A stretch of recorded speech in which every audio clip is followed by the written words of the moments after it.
Live from the local station, this is a Weather Authority alert.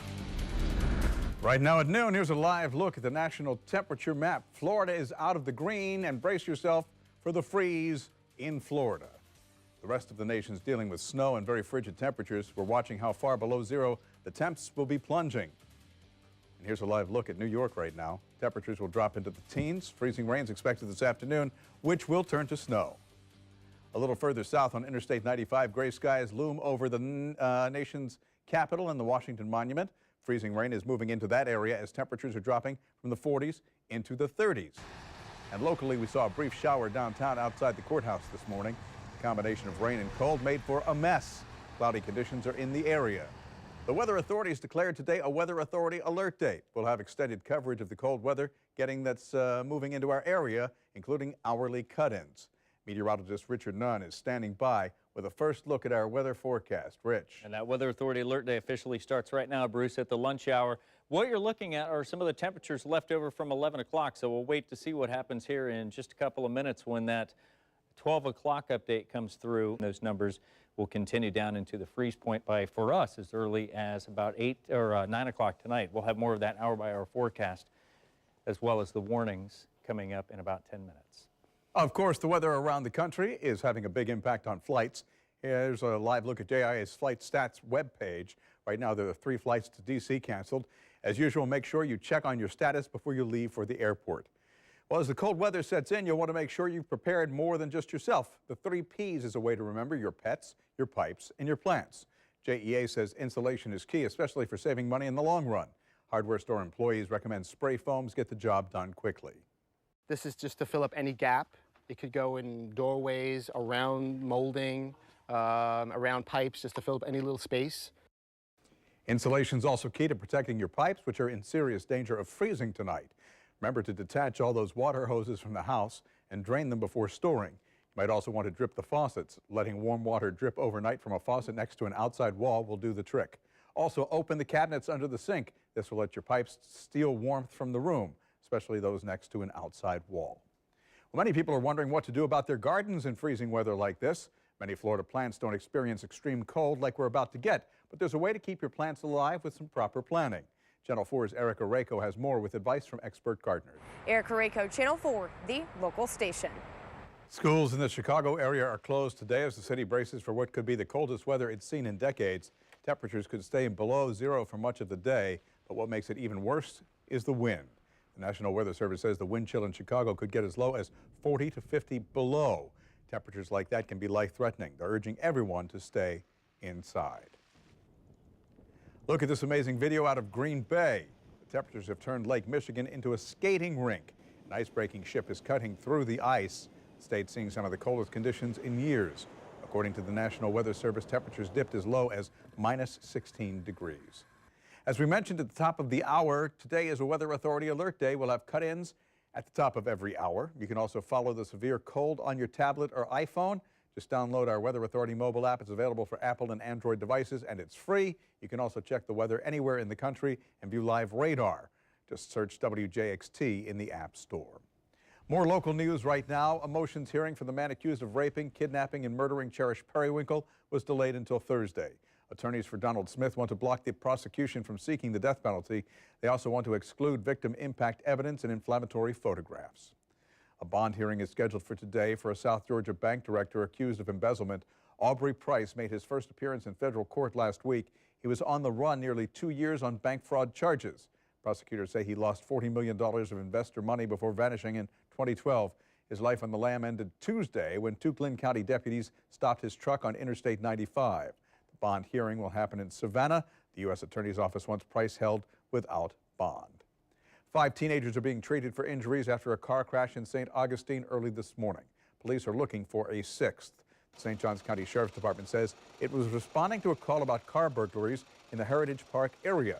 The teens are suspects. Police say they tried to stop the car, but the teenagers fled and crashed and flipped at the intersection of Woodlawn and Heritage Park Drive. One of the teenagers was ejected from the car. Charges are pending.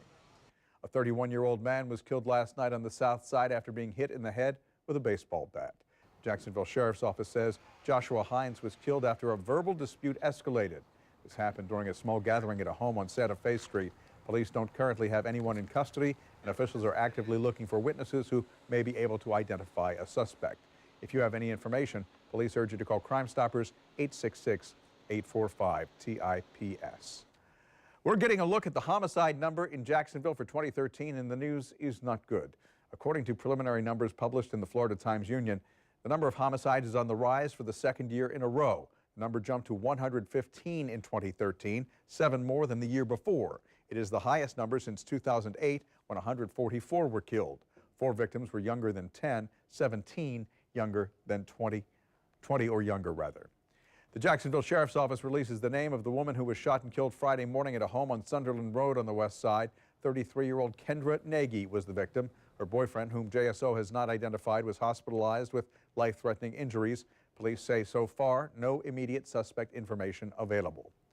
JSO has also identified a man who was shot and killed in an apartment complex off Wilson Boulevard on the west side Saturday. 57-year-old Henry Underwood was pronounced dead at the scene. JSO, says he lived in the apartment where the shooting happened. A woman in her 20s was also shot and taken to the hospital. This is an active JSO investigation. The cause of a house fire in Arlington still under investigation at this hour. A 2-year-old girl is recovering from burns she suffered in that fire yesterday. When JFRD crews arrived on scene, they found the girl and a man inside a home on Claro Drive. They're not sure just how badly the girl was burned, but medics rushed her to the hospital for treatment. We're less than 8.5 hours away from kickoff in the BCS National Championship game. The top-rated Florida State Seminoles face off against the Auburn Tigers in Pasadena, California. Florida State went 13-0 during the season, winning each game by at least 14 points. Heisman Trophy winner Jameis Winston has led the team all season. Auburn's had an impressive turnaround this season. The Tigers are the Southeast Conference champions. Channel 4 Sports Director Sam Kavoris is in Pasadena. We'll have live reports from Sam starting tonight in the evening newscasts. A marina owner is looking for someone who lost their dog. The story of how this animal was found swimming for its life in the waters off the Florida coast. And next, a California teen who was declared brain dead is moved from the hospital. Why the family attorney won't disclose the girl's new location.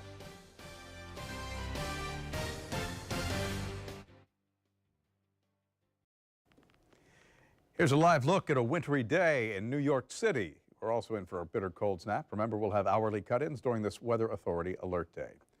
Around America this afternoon, the 13-year-old California girl declared brain dead following tonsil surgery has been moved from an Oakland hospital. The lawyer for the family of Jahai McMath says the girl was taken out of Children's Hospital Oakland last night and placed in an ambulance, but her destination not disclosed. We've had people make threats from around the country. It's sad that people act that way. So for Jahai's safety and those around her, we will not be saying where she went or where she is. Family fought the hospital's attempts to remove the teen from a ventilator after being declared brain dead after a tonsillectomy. Our 5 powerful radar sweeps give you 5 times more coverage, letting you know when severe weather's coming, hours before it happens. Channel 4 is the weather authority. Hard to believe we hit our daytime high at about 6 o'clock this morning. Yeah, 66 degrees, I think is what it's going to go down for a daytime high. And our temperatures, I mentioned that the 11 o'clock numbers will be turning into the 12 o'clock numbers, and there you go. We slipped another. We'll do 22 degrees. So we could see records for tomorrow morning, record for tomorrow morning's daytime high, records again on Wednesday before the warm-up comes in, taking us in our Florida fashion right back to the 70s by the weekend. Over to you. All right, thanks, Rich. See you again at the top of the hour. A dog found swimming for her life off the coast of St. Petersburg is now waiting to be reunited with her owner. A group of fishermen saw her, scooped her up, and brought her to the marina on Friday. They couldn't keep her, so asked mariner Tony Basile if he would take the dog. He took the pooch to his houseboat and is now on the hunt for her owner. He thinks she fell off her owner's boat in rough surf, and they didn't realize it. Think about being out there in the water by yourself all night. Somebody's got to find him. Get him back. The dog is healthy, groomed, and has a fancy collar with her name and jewels. She has a microchip, but officials can't find her owners because the phone number is no good. A late-night run for the border lands one man in jail for DUI. Later, more on a driver who tried to use a taco as identification. A very dangerous situation in a restaurant's drive-through lane. And next, Angie's List, how to make sure you hire the right trainer for your pets. Channel 4's community calendar is sponsored by Zaxby's. Visit the nation's oldest city to experience Nights of Lights. This spectacular display continues through February 2nd. On January 11th, join the Florida Striders Resolution Run. 10K and 5K races will be held at the Orange Park Kennel Club. Duval County Public Schools will showcase a variety of educational programs at the Magnet Mania and School Choice Expo, January 11th at the Convention Center.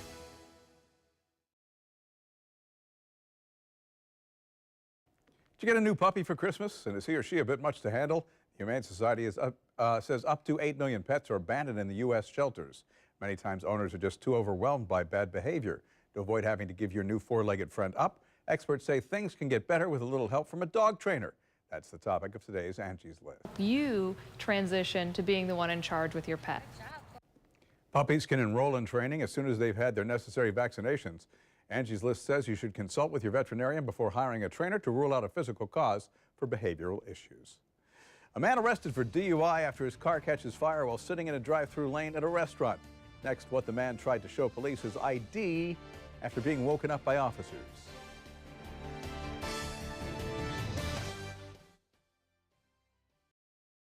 So when you get pulled over by a police officer, you know the drill. License, registration, please. What one Jensen Beach man did next lands him in the dumb criminal category. Matthew Faulkner tried to show a taco as a form of identification. Faulkner had passed out drunk in his car in the drive-thru of a Taco Bell. The restaurant's manager called police. A deputy woke Faulkner up, who had his foot on the accelerator. Luckily, his truck was in park. The engine caught fire, and fire extinguishers were used to put out the flames. Faulkner was arrested. His blood alcohol was 3 times the legal limit. No word on the fate of his 4th meal. Yeah. What was that category? Dumb and dumber. Yeah, you got that in place. All right, let me show you what's going on here. The colors tell the story. Look at the blue hovering just to the north. I should say lurking just to the north of Valdosta and Waycross. You're soon to see that blue move through, so that means you're going to see the 30s before the rest of the viewing circle. Those 40s will fade away into the 30s, and all of us waking up tomorrow with the freeze warning. And I'm talking coastal zone. It's been a long time since we've seen this go all the way out to the beach. We've got that and the wind chill warnings also to greet you early on Tuesday. Of course, we'll be covering that beginning tomorrow morning at 4:30. Right, and because it's a Weather Authority alert day, weather updates at the top of every hour. Stay warm out there. Stay connected to WJXT Channel 4 24/7 from anywhere in the world.